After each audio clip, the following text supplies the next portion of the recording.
श्री शिवाय नमस्तु। गणेश जी की प्रियता है दुर्वा। क्या प्रियता है? दुर्वा। कितनी दुर्वा गणेश जी को समर्पित करी जाती है? मात्र 5। कितनी?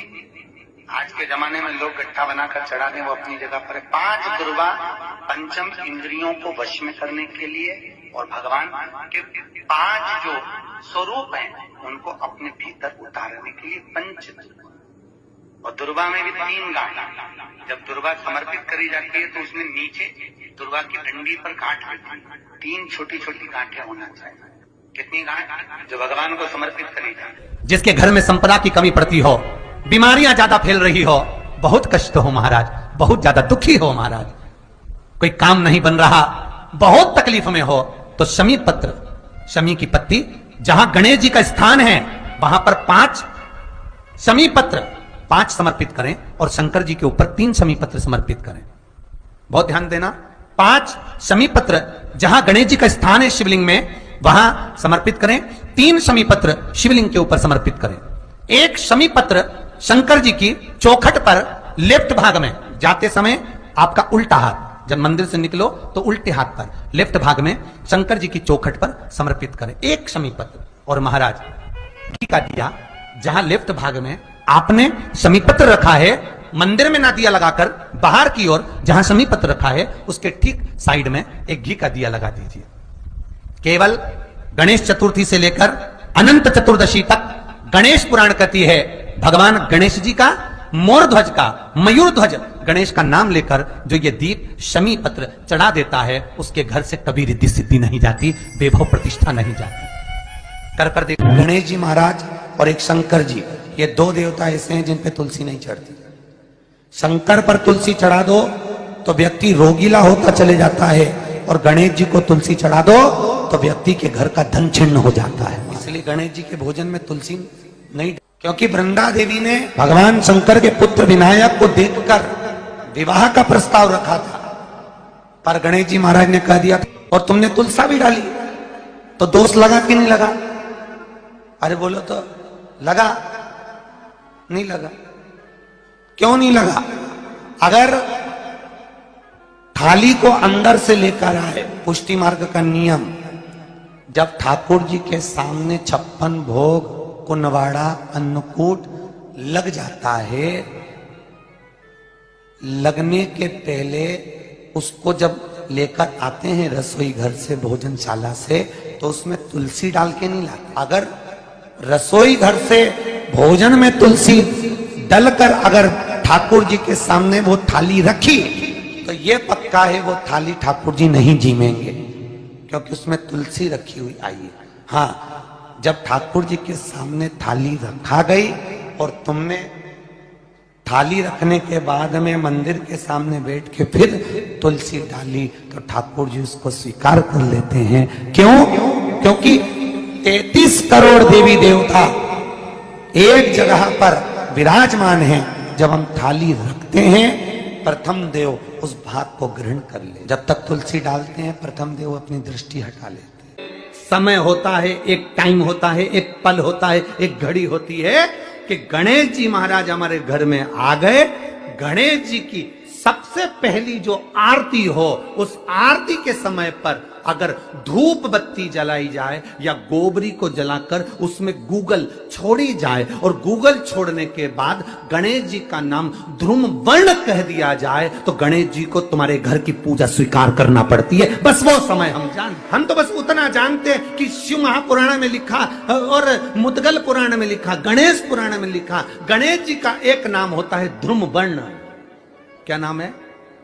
ध्रुम वर्ण गणेश जी का एक नाम होता है। जब हम धूप जलाकर और धूप लगाने के बाद में गणेश जी की सबसे पहली आरती करने के पहले अगर हम सबसे पहली आरती गणेश जी की कर रहे हो, अपने घर में स्थापना कर रहे हो, बिठा रहे हो, और तुम चाहते हो कि गणेश जी मेरे घर में आके मेरी पूजा को स्वीकार करें और जो मांगू मेरा गणेश मुझे दे 10 दिन के अंदर, तो पहला नाम लेकर पुकार लेना ध्रुम वर्ण विनायक, बैठो, बस काम हो गया। वो फिर ही होकर आता। सुंदर जोड़ी थी शंकर और पार्वती की, सही है कि गलत है? कभी नहीं झगड़ते। इसलिए पृथ्वी पर ना तो लक्ष्मी जी के व्रत हैं ना ब्रह्माणी के व्रत हैं। न इंद्राणी के व्रत है। अगर पूरी पृथ्वी पर सबसे ज्यादा व्रत किसके हैं? माता पार्वती। तीज का व्रत किसका? पार्वती का। चतुर्थी का व्रत किसका? पार्वती का। चौथ का व्रत किसका? पार्वती का। छठ का व्रत किसका? पार्वती का। जितने व्रत है सब माता पार्वती। गणेश जी मैया को प्रसन्न करने के लिए अष्ट रूप में धारण करते हैं। 8 रूप भगवान गणेश जी ने धारण। एक मयूरेश्वर गणेश, दूसरा सिद्धि विनायक, तीसरा बल्लालेश्वर, फिर वरद विनायक, फिर चिंतामणि, फिर गिरजात्मज, फिर भगवान गणेश विघ्नेश्वर अष्ट विनायक, फिर महागणपति। ऐसे गणेश जी के अष्ट नाम हुए। उस समय तिजोरी के अंदर जो गणेश की प्रतिमा रखी जाती है किस नाम से? तिजोरी में हम जो गणेश की प्रतिमा रखते हैं वो वरद विनायक के नाम से रखते हैं। कौन सा गणेश? वरद। वरद विनायक के नाम से तिजोरी में गणेश रखा। और वरद विनायक के नाम से गणेश जी तिजोरी में रखाते हैं।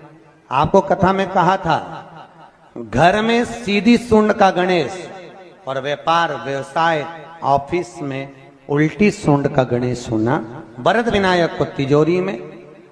जब मकान का गृह प्रवेश होता है तो गणेश जी की पूजन जो दरवाजे पर करी जाती है उसे सिद्धि विनायक गणेश कहते हैं। कौन सा गणेश?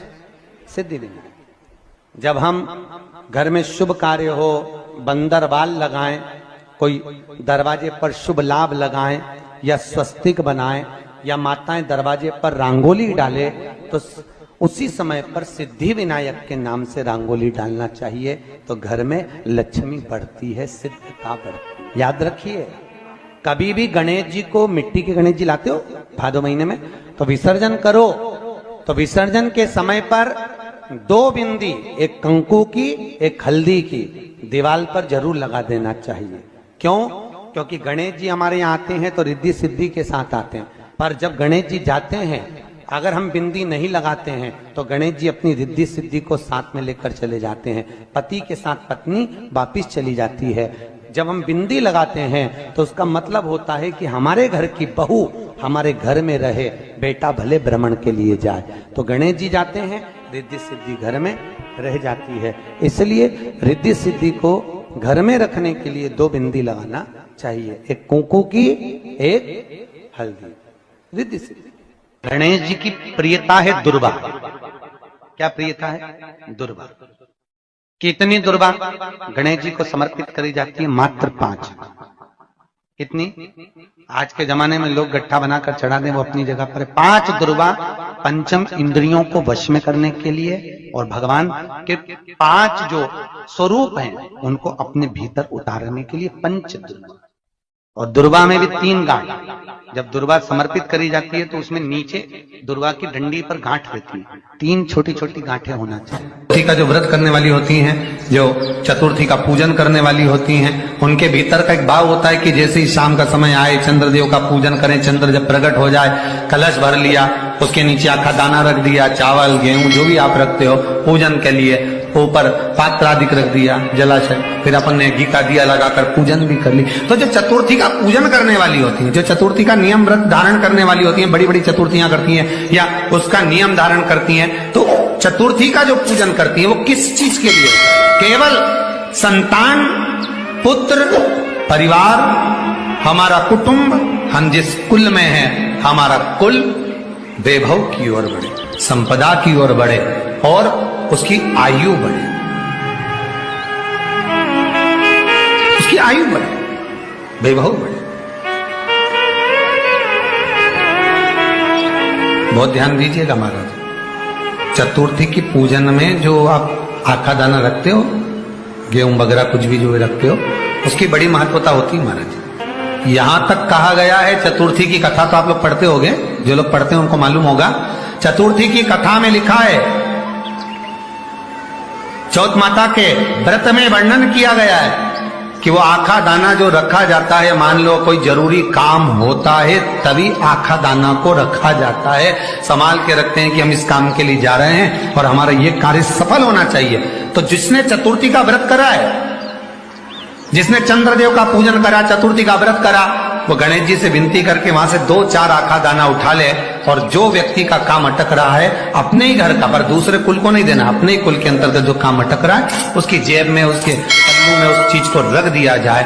तो चतुर्थी जो अगली आती है, जैसे आप महीने की करते हो तो महीने की, और आप जैसे करते हो कि 4 अलग बड़ी बड़ी चतुर्थी करते हो तो उसके अनुसार आपका कार्य सिद्ध होता ही है। उस आखे दाने का इतना महत्व होता है क्योंकि चतुर्थी का व्रत करने वाली माता जब व्रत करती है तो स्वयं चतुर्थी की कथा में लिखा हुआ है कि पार्वती जी गणेश जी से चतुर्थी की कथा बचवाती। चतुर्थी की कथा बाची किसने थी? स्वयं गणेश जी महाराज ने। और सुनी किसने थी? माता पार्वती। बाचने वाले गणेश जी थे, सुनने वाली माता पार्वती। तो चतुर्थी की कथा जब होती है तो उसको स्वयं गणेश जी बाच रहे हैं। तो व्रत कौन सुन रही है? माता पार्वती। और आपने जो आखा दाना लिया वो गणेश जी के भाव से लिया, गणेश जी से निवेदन करके, विनय करके, प्रार्थना करके उसको प्राप्त किया। जितने आस्था चैनल पर कथा सुन रहे हो, जितने फेसबुक और यूट्यूब पर सुन रहे हो, और जितने इस छत्तीसगढ़ की पावन धरा पर बैठकर सुन रहे हो, बहुत सावधानी से सुनना। एक छोटा सा कपूर का टुकड़ा जब आरती में जलाया जाता है तो ये कपूर क्यों जलाते हैं? इस कपूर का महत्व क्या है? इस कपूर का कारण क्या है? ये कपूर है कौन जिसको हम आरती में जला? क्या जरूरत इस कपूर को आरती में जलाने की? क्या जरूरत इसको यज्ञशाला में जलाने की? क्या जरूरत है इस कपूर को पूजन में जलाने की? स्वयं गुरु बाबा कहते हैं यदि कोई आरती में, पूजन में, घर में एक कपूर का टुकड़ा आरती के बाद में जब समर्पित करेगा तो उसको अश्वमेध यज्ञ का पुण्य प्राप्त हो जाएगा। अश्वमेध यज्ञ के पुण्य को पाने के लिए कपूर का टुकड़ा आज भी आरती में जलाया जाए। एक कपूर का टुकड़ा सुखेगा। इसीलिए हमारे यहाँ शास्त्र कहता है महाराज, जब आपको घर में अगर ऐसा लगने लगे कि 15 दिन से बहुत बेचैनी है, बहुत दुख तकलीफ लग रही है, कोई ना कोई बीमार पड़ रहा है, कुछ ना कुछ तकलीफें लग रही है, तो एक पीपल का पत्ता ले लो, उसके ऊपर एक कपूर का टुकड़ा ले लो, सारे घर में घुमाकर उसको दरवाजे के बीच मध्य में जलाकर रख दीजिए। थोड़ी सी जल 20 से 25 मिनट के अंदर मकान में एनर्जी वापिस आ जाएगी, उस भवन में एनर्जी वापिस प्राप्त हो जाएगी।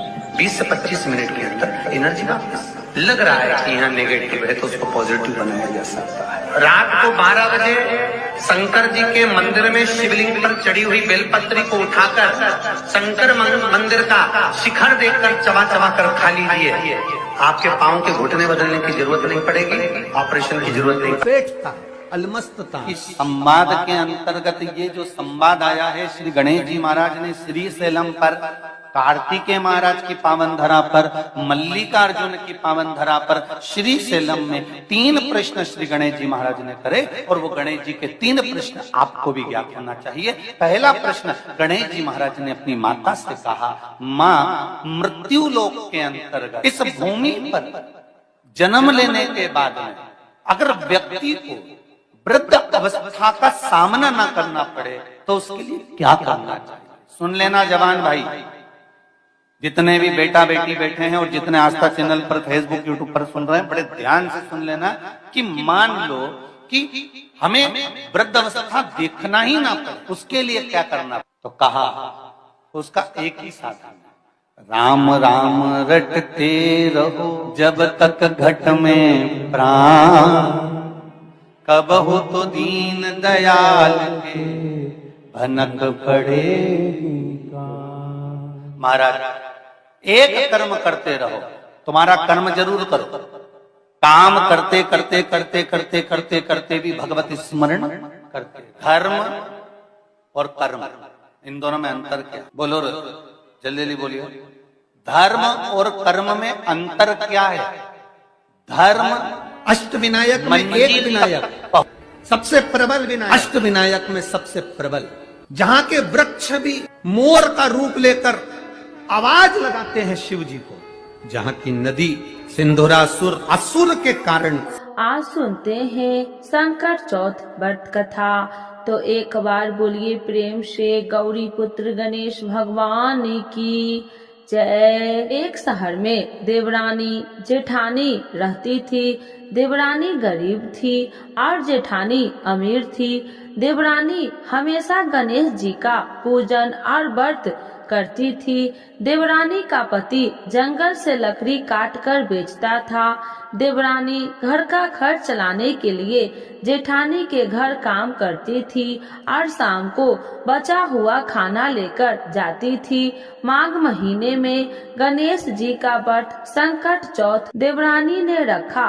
उसके पास पैसे नहीं थे, इसीलिए उसने तिल व गुड़ लाकर तिलकुटा बनाया और पूजा करके तिल चौथ की कथा सुनी और जेठानी के यहाँ काम करने चली गई। सोचा शाम को चंद्र को अर्घ देकर जेठानी के यहाँ से लाया खाना और तिलकुटा खाएगी। शाम को जब जेठानी के घर खाना बनाया तो उसने जेठानी का व्रत होने के कारण सभी ने खाना खाने से मना कर दिया। अब देवरानी ने जेठानी से बोला, आप मुझे खाना दे दो जिससे मैं घर जाऊं। इस पर जेठानी ने कहा कि आज तो किसी ने भी अभी तक खाना नहीं खाया, तुम्हें कैसे दे दूं? तुम सवेरे ही बचा हुआ खाना ले जाना। देवरानी उदास मन से घर चली आई।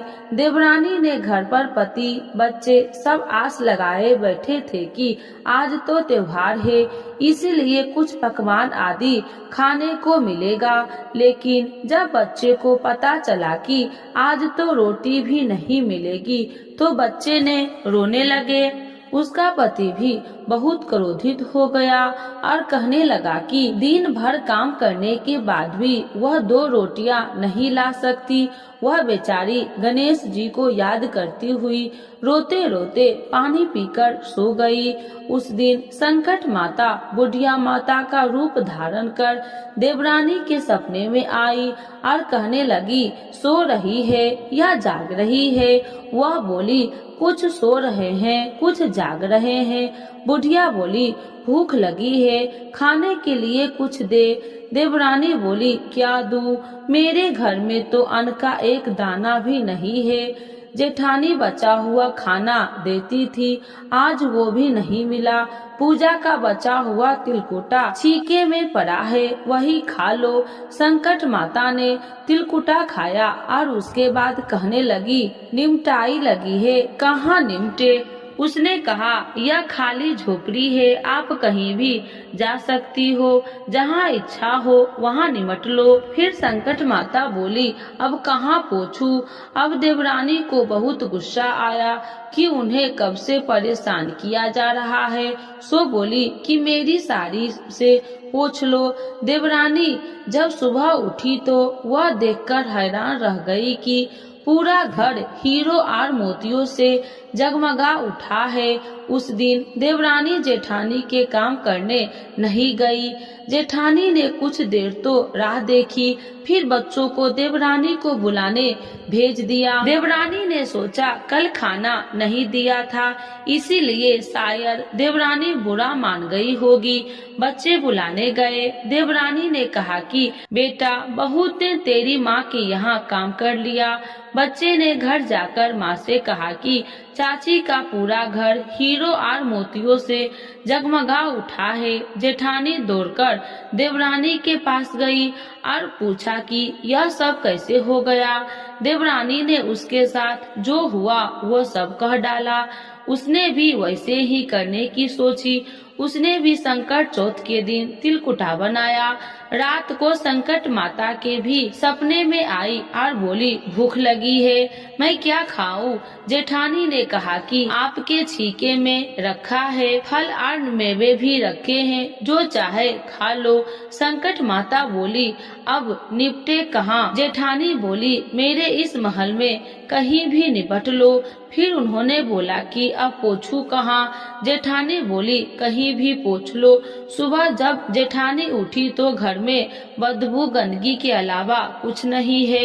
हे संकट माता, जैसे आपने देवरानी पर कृपा की वैसे ही सब पर करना। तो एक बार बोलिए प्रेम से गौरी पुत्र गणेश भगवान की जय।